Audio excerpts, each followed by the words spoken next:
মোদির ইতিহাস বড় রক্তাক্ত। সেই গুজরাটের খুনি কসাই মোদি ভারতের রাষ্ট্র ক্ষমতার চেয়ারে বসার পর প্রকাশ্যে ঘোষণা করেছে মুসলিমদেরকে ভারত থেকে তাড়িয়ে দিবে। ঠিক না? অমবির মুসলমান আমাদের পার্শ্ববর্তী দেশ মিয়ানমার থেকে যখন মুসলমানদেরকে নির্যাতন করে তাড়ানো হচ্ছিল, বিশ্বের কোন দেশ, কোন কুলাঙ্গার দেশ সরাসরি মায়ানমার সরকারের এই জুলুমের পক্ষে অবস্থান নেয় নাই। ভারতের এই কসাই মোদি মিয়ানমারের গণহত্যার পক্ষে অবস্থান নিয়েছে।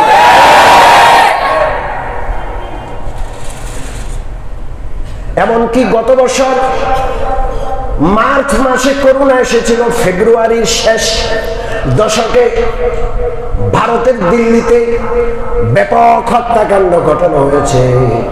ট্রাম্প দিল্লিতে এসেছিল, ট্রাম্পের সফরকে কেন্দ্র করে মুসলমানদের মধ্যে দিল্লিতে ব্যাপক হত্যাকাণ্ড চালানো হয়েছিল। ঠিক এই মোদি এর সমর্থক, মোদি সরাসরি হত্যাকাণ্ডের সাথে জড়িত। আর সবচেয়ে সর্বসাম্প্রতিক বিষয় হলো কুলাঙ্গার ম্যাক্রো, ফ্রান্সের প্রেসিডেন্ট, রাষ্ট্রীয়ভাবে আল্লাহর রসুলের অবমাননার ব্যবস্থা করেছিল, কার্টুনের ব্যবস্থা করেছিল। সারা বিশ্বের সমস্ত মুসলমান ক্ষোভ আর বিক্ষোভে ফেটে পড়েছিল। বিশ্বের সমস্ত দেশগুলো, অমুসলমান দেশগুলো পর্যন্ত ফ্রান্সের এই ঘৃণিত বিষয়ের প্রতিবাদ করেছিল, এমনকি রাশিয়াও প্রতিবাদ করেছিল। সেই ফ্রান্সের ঘৃণিত বিষয়, আল্লাহর রসুলের অবমাননার বিষয় রাষ্ট্রীয়ভাবে সমর্থন দিয়েছে কুলাঙ্গার মোদি। হত্যা করবে কথায় কথায়, ছোট্ট ছোট্ট বিষয়ে একজন আরেকজনকে হত্যা করে ফেলবে। হত্যাকাণ্ড ঘটাতে কোনো রকমের দ্বিধাবোধ করবে না। এটা কিয়ামতের গুরুত্বপূর্ণ একটি আলামত। এই জন্য প্রিয় নবী সাল্লাল্লাহু আলাইহি ওয়াসাল্লামের ইরশাদ পবিত্র বুখারী শরীফে রয়েছে। প্রিয় নবী বলেন, ইয়াকসুরু ফীহাল হারাজ, কিয়ামতের আগে এমন একটা সময় আসবে যখন হারাজ বেড়ে যাবে। সাহাবারা জিজ্ঞেস করলেন, ইয়া রাসূলুল্লাহ, হারাজ জিনিসটা কি? হারাজ বেড়ে যাবে? প্রিয় নবী রাহমাতুল লিল আলামিন বললেন, ইয়াকসুরু ফীহাল কতল, হারাজ অর্থ হলো হত্যাকাণ্ড। কথায় কথায় হত্যাকাণ্ড হবে, হত্যা বেড়ে যাবে। হত্যাকাণ্ড ঘুরতে ঘুরতে ঘুরতে ঘুরতে বিষয়টা এমন হবে যে হত্যাকাণ্ডের বিষয়টা এখন আর গুরুত্ব পাবে না। ছোট্ট ছোট্ট বিষয় অনেক গুরুত্ব পাবে। একটা কুত্তা মরে যাচ্ছে, ওটারে বাঁচাচ্ছে, সারা বিশ্ব সেটাকে গুরুত্ব দিবে। কিন্তু হাজার হাজার মানুষ মরে গেল, সেটাকে গুরুত্ব দিবে না। আজব বিষয় হবে। হত্যাকাণ্ড ব্যাপক আকারে ঘটতে থাকবে। অমুসলিম মুসলমান, আল্লাহর জমিনের সবচেয়ে বড় অপরাধ হলো শিরিক করা। ইন্না শিরকা লাযুলমুন আযীম, সবচেয়ে মারাত্মক অপরাধ হলো আল্লাহর সাথে শিরিক করা। এর চেয়ে বড় অপরাধ এই ধরতিতে আর নাই। শিরকের পর সবচেয়ে বড় অপরাধ হলো কোন মানুষকে হত্যা করা। বড় অপরাধ হলো কোন মুসলমানকে হত্যা করা। মারাত্মক অপরাধ, 2 নম্বরের অপরাধ শিরকের পরে। আল্লাহ রাব্বুল আলামিন বলেন, ومن يقتل مؤمنا متعمدا فجزاؤه جهنم خالدا فيها, যে ব্যক্তি কোনো মুসলমানকে ইচ্ছাকৃতভাবে হত্যা করলো, ওর সাজা হলো চিরকাল জাহান্নামে থাকবে। খালিদান ফিহা, চিরকাল ওই হত্যাকারী ব্যক্তি জাহান্নামে থাকবে। وغضب الله عليه ولعنه وأعد له عذابا عظيما, আল্লাহর গজব তার উপর পতিত হবে, আল্লাহর লানত তার উপর পতিত হবে, এবং আল্লাহ রাব্বুল আলামিন কঠিন মস্ত বড় সাজা তার জন্য প্রস্তুত রেখেছেন। হত্যাকারী চির জাহান্নামী হবে। হত্যাকারী ছাড়া কুফুর শিরকের পরে চির জাহান্নামী হওয়ার কথা আর কোনো অন্যায়ের ব্যাপারে নাই। শুধু হত্যাকাণ্ড এমন একটা মারাত্মক অপরাধ যেটার কারণে হত্যাকারী চির জাহান্নামী হবে। অমুমিন মুসলমান, হত্যাকাণ্ড ঘটানো এত মারাত্মক অপরাধ, পবিত্র কোরআনে হত্যাকাণ্ডকে যেই মাত্রায় অপরাধ বলে সাব্যস্ত করেছে, পৃথিবীর যত ধর্মতন্ত্র মতবাদ আছে সমস্ত ধর্মতন্ত্র মতবাদের গ্রন্থগুলো এক করা হোক, আল্লাহর শপথ করে বলছি পবিত্র কোরআনের মতো হত্যাকাণ্ডকে যেইভাবে অপরাধ বলে সাব্যস্ত করা হয়েছে, যত মারাত্মক আর বিরাট অপরাধ বলে কোরআনে পাক হত্যাকাণ্ডকে তুলে ধরেছে, পৃথিবীর কোনো গ্রন্থ তথা তুলে ধরতে পারে নাই। বড় আজব, এই কোরআনের ধারক বাহকদেরকে যারা হত্যাকাণ্ডকে সবচেয়ে বড় অপরাধ মনে করে, ওদেরকেই চক্রান্ত করে পৃথিবীতে হত্যাকারী হিসেবে তুলে ধরা হয়েছে। মুসলমানরা নাকি হত্যাকারী। বিশ্বাস করে এই পৃথিবীতে যত হত্যাকাণ্ড ঘটে 100 ভাগের 1 ভাগও পিছনে মুসলমান জড়িত নয়। 99 ভাগের পিছনে যে কুলাঙ্গাররা জড়িত, ওই কুলাঙ্গাররাই ওই 1 ভাগ যারা করে না তাদের উপর হত্যাকাণ্ডের দায়ভার চাপানোর অপচেষ্টা করে। কোরআন হত্যাকাণ্ডকে কত মারাত্মক অপরাধ বলে সাব্যস্ত করেছে। সূরাতুল মায়েদা আল্লাহ রাব্বুল আলামিন বলেন, মিন আজলি যালিকা কাতাবনা আলা বানি ইসরাঈল আন্নাহু মান ক্বাতালা নাফসান বিগাইরি নাফসিন আও ফাসাদিন ফিল আরদি فكأنما قتل الناس جميعا ومن أحياها فكأنما أحيا الناس جميعا। আল্লাহ রাব্বুল আলামিন বলেন, যেই ব্যক্তি একটা লোককে হত্যা করলো, তাকে হত্যা করার অপরাধ এত মারাত্মক, সে কোনো দোষী না, কোনো দোষ ব্যতীত তাকে যদি হত্যা করা হয় তাহলে তাকে হত্যা করার অপরাধটা এত মারাত্মক। ফাকাআন্নামা ক্বাতালান নাস জামিআ, ওই হত্যাকারী যে ব্যক্তি যেন গোটা মানবতাকে, গোটা বিশ্বের সমস্ত মানুষকে হত্যা করলো। একজনকে হত্যা করাটা এত মারাত্মক, ফাকাআন্নামা ক্বাতালান নাস জামিআ, সে যেন সারা বিশ্ববাসীকে হত্যা করলো। একজনকে হত্যা করা মানে বিশ্ববাসীকে হত্যা করার নামান্তর। কে বলছেন? এমনটা পৃথিবীর কেউ বলতে পারবে না, এত সুন্দর করে কেউ বলে নাই। ওমান আহইয়াহা ফাকাআন্নামা আহইয়ান নাস জামিআ, পক্ষান্তরে যেই ব্যক্তি হত্যাকাণ্ডের শিকার হতে যাওয়া কোনো ব্যক্তিকে রক্ষা করলো, কারো জীবন বাঁচালো, ওই জীবন বাঁচানোওয়ালা ব্যক্তি যেন সারা বিশ্বের মানুষের জীবন রক্ষা করে দিল। আল্লাহু আকবার। বিশ্বাস করেন, সারা বিশ্বের সমস্ত মানবতাবাদীদের কথা উক্তি সমস্ত ধর্মগ্রন্থগুলো একত্র করুন, তারা হত্যাকাণ্ডকে কত মারাত্মক অপরাধ বলে সাব্যস্ত করেছে, ওইটাকে একসাথ করুন আর কোরআনের এই আয়াতকে আরেক পাশে রাখুন। আল্লাহর কসম করে বলছি, এই কোরআনের আয়াত যেই পরিমাণ হত্যাকাণ্ডকে অপরাধ বলে সাব্যস্ত করেছে, এর 100 ভাগ, এর 100 ভাগের 1 ভাগ, এর 1000 ভাগের 1 ভাগ অন্যরা বলতে পারে না, বুঝাইতে পারে না। হত্যাকাণ্ড এত মারাত্মক অপরাধ। মুমিন মুসলমান, আমি হাদিস শোনাচ্ছি, হাদিস আমার সামনে রয়েছে, বিশ্বনবী রাহমাতুল লিল আলামিনের হাদিস, পবিত্র তিরমিজি শরীফে রয়েছে, পবিত্র নাসাই শরীফে রয়েছে। নবীজি বলেন, লা জাওয়ালুদ দুনিয়া আহওয়ানু ইনদাল্লাহি মিন কতলি রাজুলিন মুমিনিন। নবীজি বলেন, আসমান জমিন এবং তার মধ্যবর্তী পৃথিবীতে যা কিছু আছে সব ধ্বংস হয়ে যাওয়া আল্লাহর কাছে সহজ একটা মুমিন মুসলমান হত্যাকাণ্ডের শিকার হওয়ার চাইতে। সব ধ্বংস হয়ে গেল। আল্লাহর কাছে বিষয়টা কোনো বড় নয়।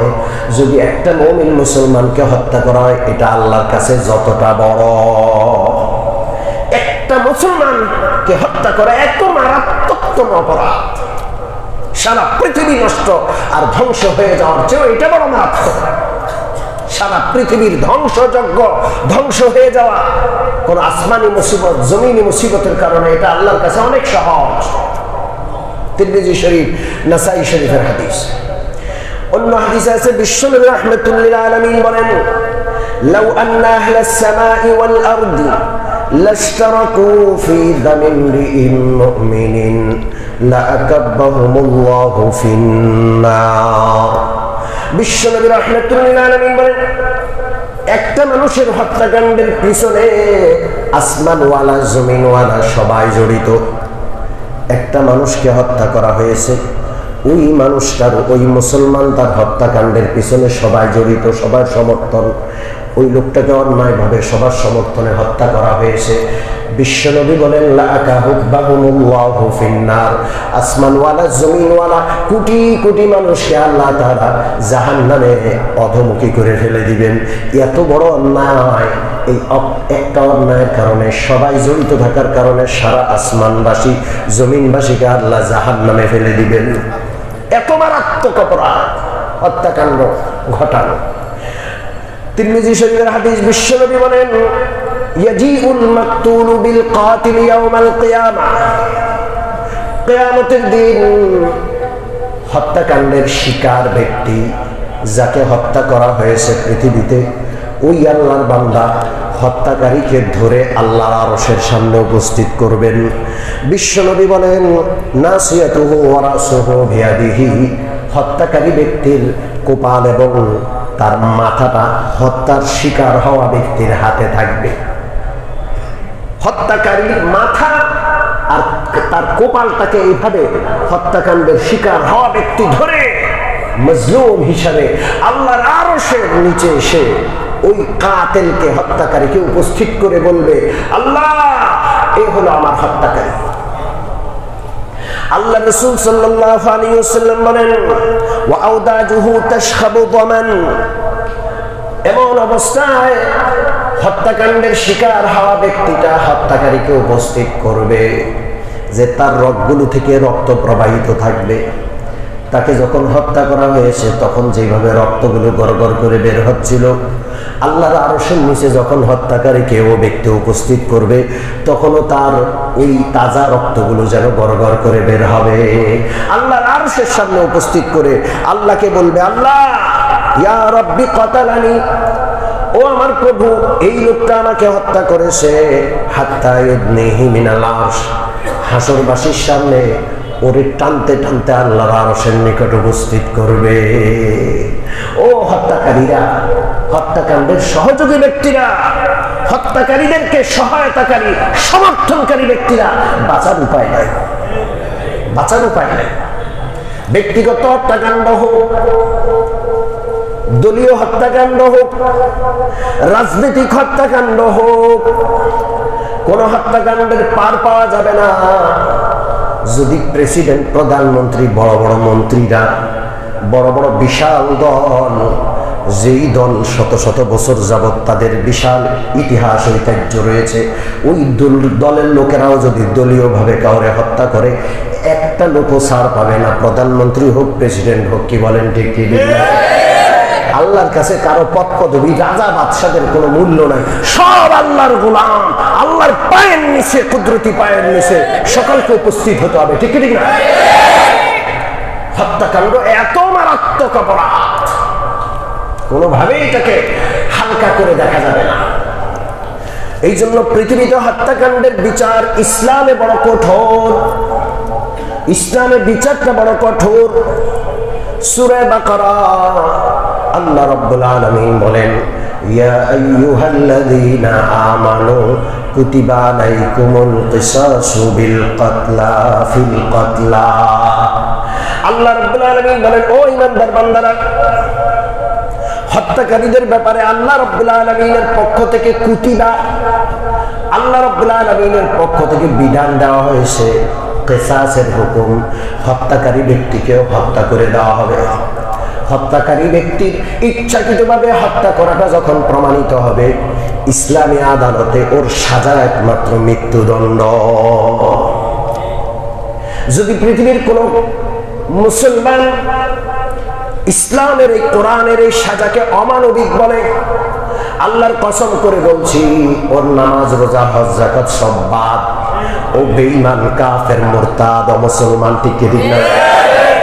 আল্লাহর দেওয়া সাজাকে তুমি অবিচার বললা, আল্লাহর দেওয়া কোরআনের দেওয়া বিধানকে তুমি জুলুম, অন্যায় বলে সাব্যস্ত করার চেষ্টা করলা।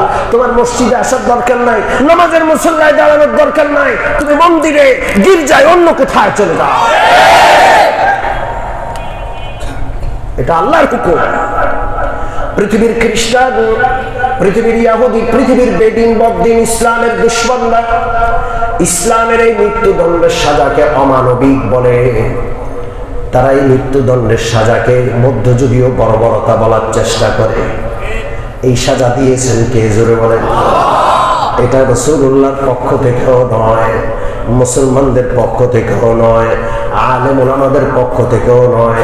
সূরা বাকারা খুলে দেখুন, কুতিবা কুতিবা। সামনে রমজান মাস আসছে, রমজানের আয়াত, রমজানের রোজা ফরজ হওয়ার আয়াত যেই পৃষ্ঠায়, ওই একই পৃষ্ঠায় হত্যাকাণ্ডের সাজা প্রয়োগের একই শব্দে ব্যাখ্যা করেছেন কে? কুতিবা আলাইকুমুস সিয়াম। আল্লাহ বলেন রোজা তোমার উপর ফরজ করা হয়েছে। কুতিবা আলাইকুমুল কিসাস, একই শব্দে একই বাক্যে আল্লাহ বলছেন রোজা যেমন তোমাদের উপর ফরজ, হত্যাকাণ্ডের সাজা, মৃত্যুদণ্ড এই পৃথিবীতে জারি করা, এটা তোমাদের উপর ফরজ। কার বিধান? বিশ্বাস করেন, যারা এটার বিপক্ষে অবস্থান নিছে ওদের কোনো যুক্তি নাই।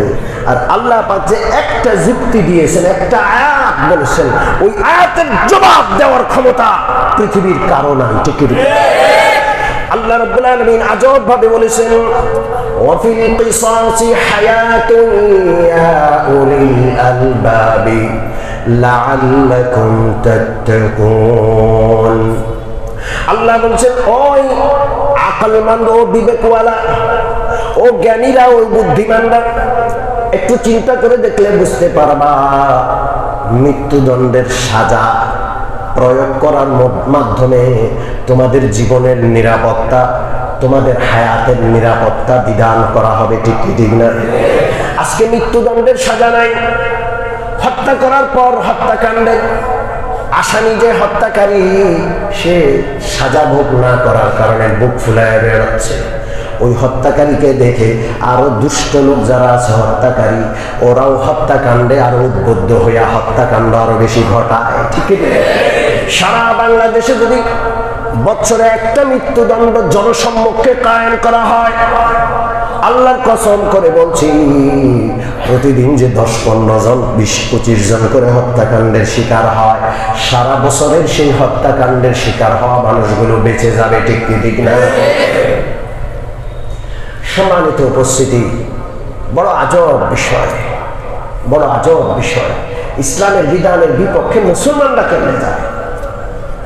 যাই হোক, আমার আলোচনার বিষয় ছিল আজকে যে কিয়ামতের মস্ত বড় একটা আলামত হলো হত্যাকাণ্ড মারাত্মক আকারে বেড়ে যাবে। অথচ হত্যাকাণ্ডের বিষয়টা, এই অপরাধটা কুফর আর শিরকের পরে ইসলামের দৃষ্টিতে সবচাইতে মারাত্মক অপরাধ।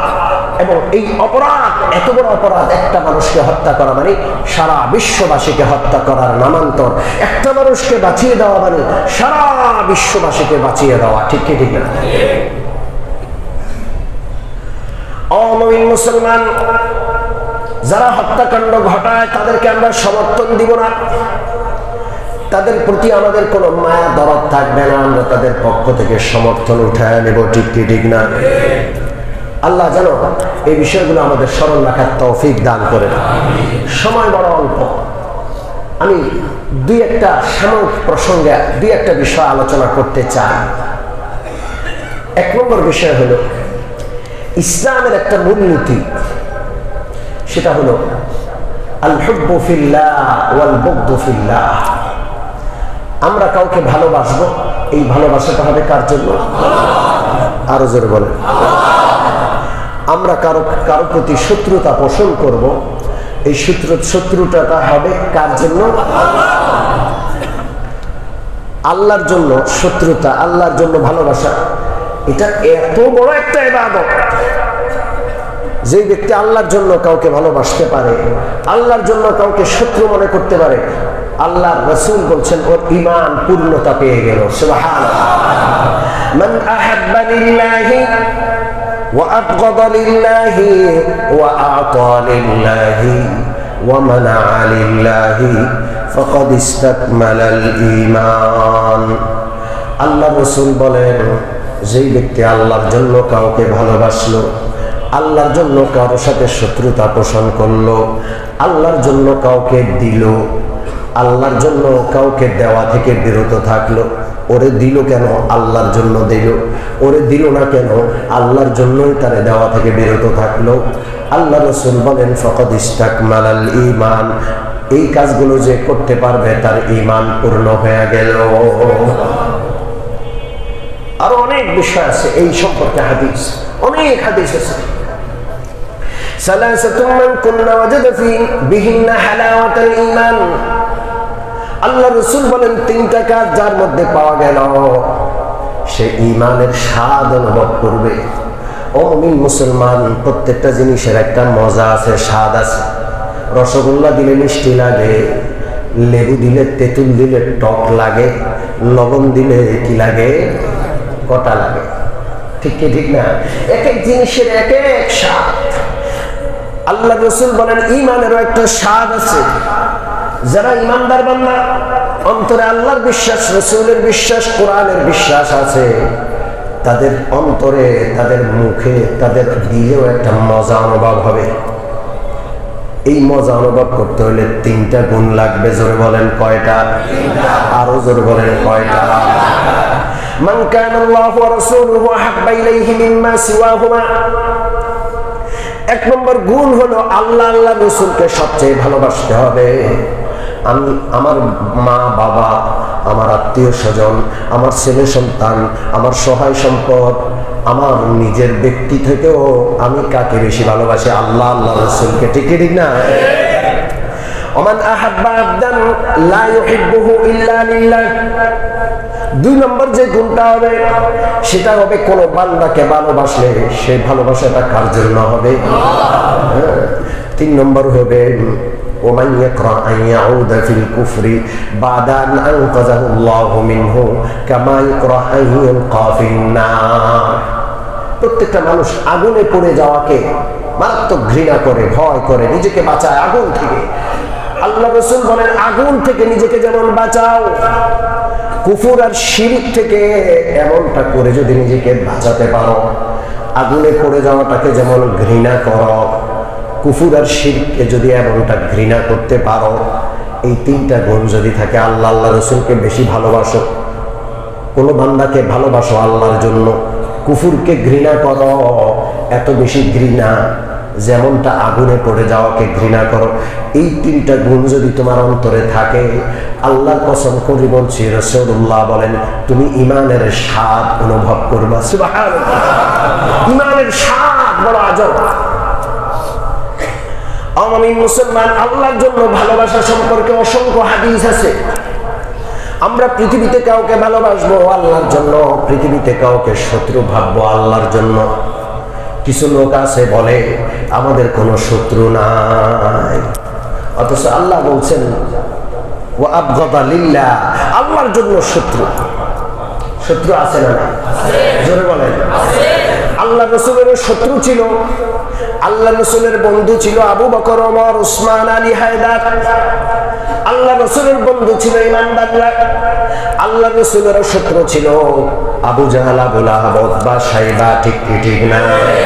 আল্লাহ রাসূলের শত্রুরা এত মারাত্মক শত্রু, আল্লাহ রাসূল তাদের বিরুদ্ধে তরবারি ধারণ করতে হয়েছে।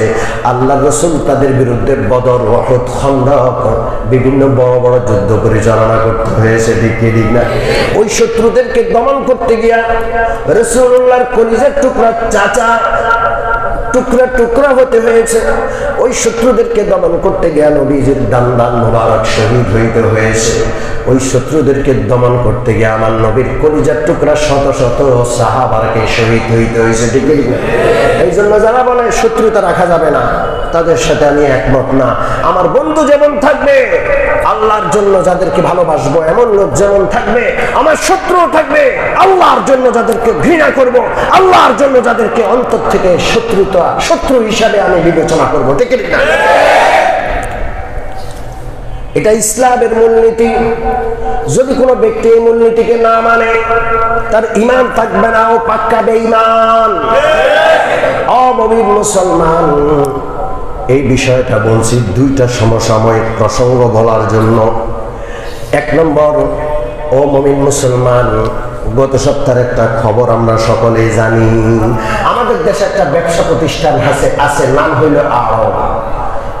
কি নাম? এই আড়ংটা আসছে ব্রাক থেকে।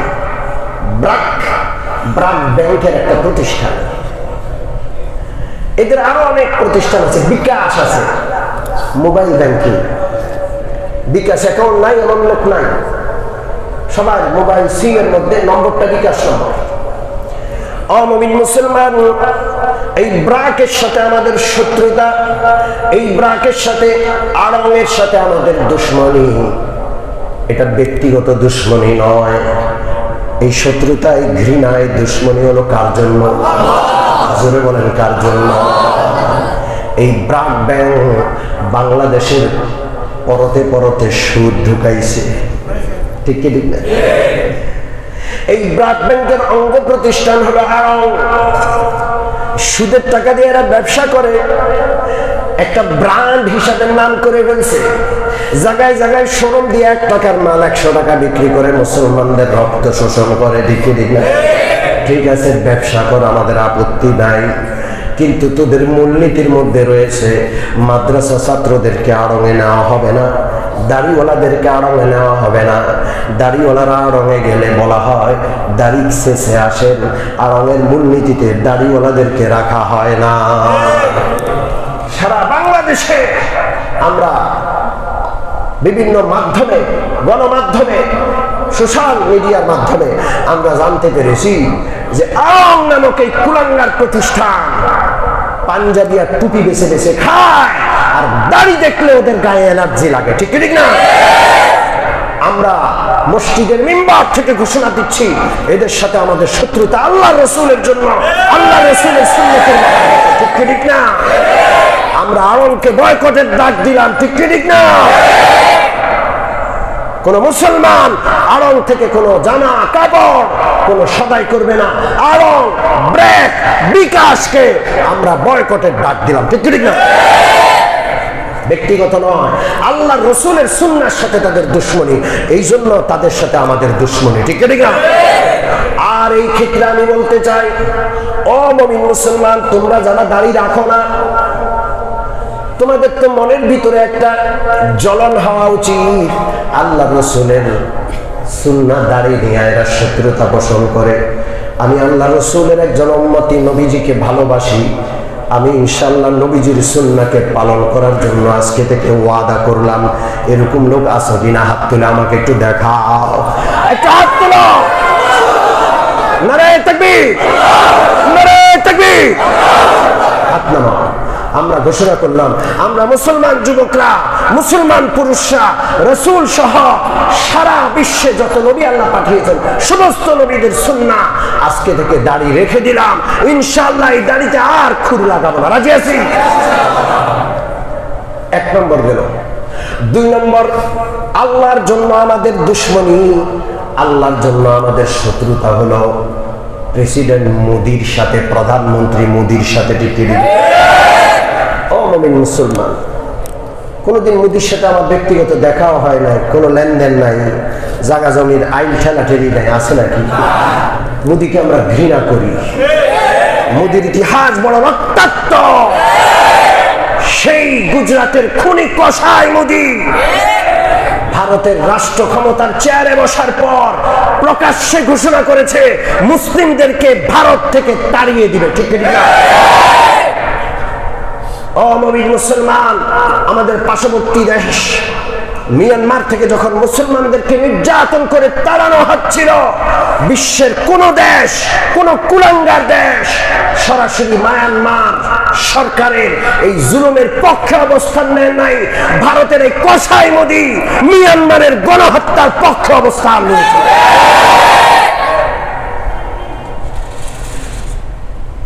এমনকি গত বছর মার্চ মাসে করোনা এসেছিল, ফেব্রুয়ারির শেষ দশকে ভারতের দিল্লিতে ব্যাপক হত্যাকাণ্ড ঘটানো হয়েছে। ট্রাম্প দিল্লিতে এসেছিল, ট্রাম্পের সফরকে কেন্দ্র করে মুসলমানদের মধ্যে দিল্লিতে ব্যাপক হত্যাকাণ্ড চালানো হয়েছিল। ঠিক এই মোদি এর সমর্থক, মোদি সরাসরি হত্যাকাণ্ডের সাথে জড়িত।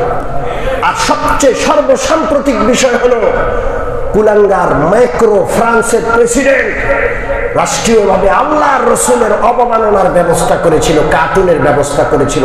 সারা বিশ্বের সমস্ত মুসলমান ক্ষোভ আর বিক্ষোভে ফেটে পড়েছিল। বিশ্বের সমস্ত দেশগুলো, অমুসলমান দেশগুলো পর্যন্ত ফ্রান্সের এই ঘৃণিত বিষয়ের প্রতিবাদ করেছিল, এমনকি রাশিয়াও প্রতিবাদ করেছিল। সেই ফ্রান্সের ঘৃণিত বিষয়, আল্লাহর রসুলের অবমাননার বিষয় রাষ্ট্রীয়ভাবে সমর্থন দিয়েছে কুলাঙ্গার মোদি। আজ থেকে 3 থেকে 4 মাস আগের ঘটনা। ও মুমিন মুসলমান, 95% মুসলমানের এই দেশের প্রত্যেকটা মুসলমান আমরা মোদিকে ঘৃণা করি। ঠিক না? কেউ যদি মোদিকে এখানে ভালোবাসার প্রস্তাব দেয়, আমরা তাকেও ঘৃণা করব। এটা আমাদের ঈমান। আমরা কোন দল, কোন মতের পক্ষে বলছি না, আল্লাহ আল্লাহর রসুলের পক্ষে, ইসলামের পক্ষে মিম্বর থেকে কথা বলছি। সারা বাংলাদেশের মুসলমান সচেতন হতে হবে। হয়তো আমরা বাধা দিয়ে পারবো না, বিশাল ক্ষমতার বিশাল শক্তি তাকে আনছে, আমরা গুটি কয়েক মুসলমান নিরস্ত্র, আমরা কিভাবে বাধা দিব? কিন্তু আমাদের প্রতিবাদ, আমাদের ঘৃণা আমরা অবশ্যই প্রকাশ করব। ঠিক না?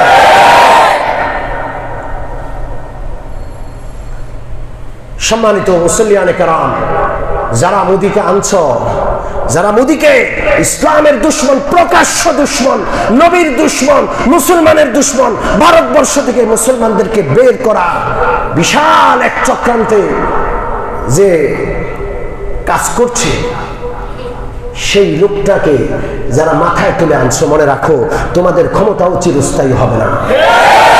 মোদি তোমাকে ক্ষমতায় রাখতে পারবে না। আল্লাহর আদালতে তোমাকে দাঁড়াতে হবে। ঠিক না? বাস আমরা আখিরাতের ভয়, আল্লাহর আদালতে জবাবদিহিতার ভয়ের কথা তোমার সামনে রেখে আমাদের প্রতিবাদ আর ঘৃণা জানাচ্ছে। ঠিক না? আল্লাহ তাআলা যেন যারা এই পক্ষে রয়েছে তাদের শুভবুদ্ধির হৃদয় দান করে দেন। আমিন বলেন। ওয়া আখিরু দাওয়ানা আলহামদুলিল্লাহি রাব্বিল আলামিন ওয়া সাল্লাল্লাহু তাআলা আলা খায়রি খালকিহি মুহাম্মাদ ওয়া আলিহি ওয়া সাহবিহি।